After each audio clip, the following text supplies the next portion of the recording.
ברוך אתה אדוני אלוהינו מלך העולם שהכל נדבר ונהיה בדברו. I have listened lately to Rabbi Chaim Steinmetz. He made allusion to a very famous case, that of Judith Clark. She was the getaway chauffeur of a failed armed robbery in 1981. She was sentenced to 75 years in prison. Why? For a failed armed robbery, but there were 3 deaths. There are also 2 policemen and an armed guard, I think, died during the robbery. Even though she was only the chauffeur of the getaway car, she received a sentence of 75 years. And lately, she had already served 35 years. This occurred in 1981. And Governor Cuomo wanted to let her free, go on probation already. But the board that decides these cases said no.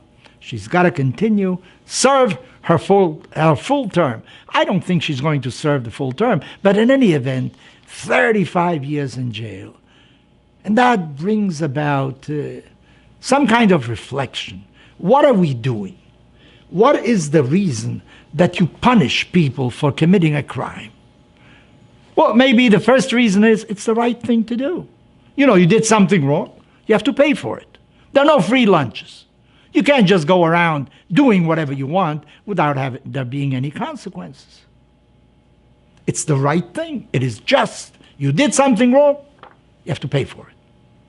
A second reason is maybe we want to punish you, but really our intent is to rehabilitate you.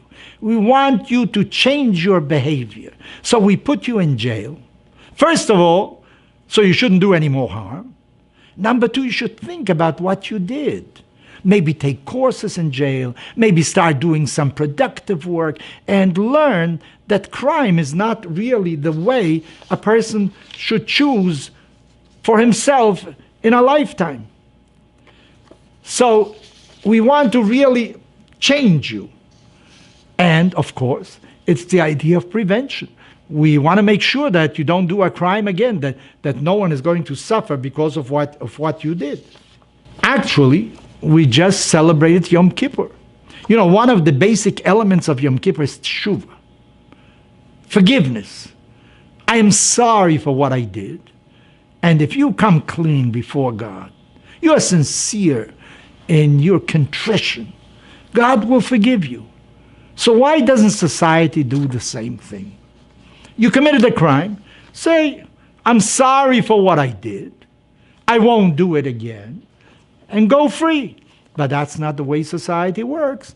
Society puts you in prison. There is some kind of punishment because of what you did. You know, take a look at what happened in the Bible. Cain commits a crime. He kills his brother. So he should have been put to death. You know, if you kill somebody, you should be put to death. But God doesn't do that.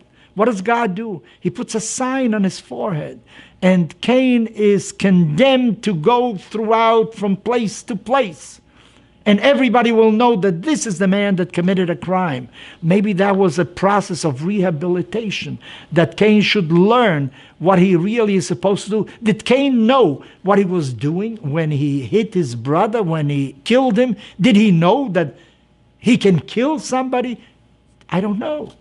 Or maybe man can argue in a different way and say, God, you gave me freedom of choice, whether to commit a crime or not, so maybe you're part of the game. If you would have made me in such a way that I do only good, I would never commit a crime. So maybe God is part of the equation. We also find in the Torah there is a law of Eidim Zomemim. Those are witnesses that are challenged by other witnesses. A crime is committed and 2 witnesses come before the court and say, we saw how A killed B. But then another set of witnesses comes and says, we saw these first witnesses in a different city altogether on the day they say they saw the crime being committed. So therefore the Torah says, you see now that the first set of witnesses is false, because they were elsewhere. Why do we believe the second set of witnesses instead of the first? Not very clear, because the second set of witnesses are not giving testimony about the event. They're not saying it is not true that A killed B. They're not saying that. They are saying we saw these witnesses elsewhere. They don't say anything about the crime. So therefore maybe we believe the second witnesses, because it's not one against one. One witness says one thing and the other witness says something else. They're saying something altogether different. So the Torah says you do to these witnesses the same thing that they wanted to do to the other one. They wanted somebody to be sentenced to death. They'll be sentenced to death. But, says the Torah, what if the punishment has already been done? Then you no longer kill these witnesses. In other words, to put somebody in jail is not a question of vengeance. The Torah is against that. The Torah says do not commit vengeance. That is not a nice trait at all. It's not a moral trait. What is the purpose of punishment? The purpose of punishment is somehow to re-educate the person, to show him that there is a different way of living in this world. In essence, I think there are two reasons why somebody should go to jail. First of all, to prevent that he shouldn't do another crime.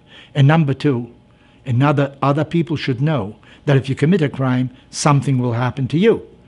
But above all, you have to rehabilitate the person. And I think many of us have traits that need to be relearning. It's not only those that commit crimes. I think every human being has certain frailties that certainly could use rehabilitation. And these days, when we just celebrated Yom Kippur, Rosh Hashanah, Sukkot, many Jewish holidays are really moments of reflection about ourselves, how we can better ourselves.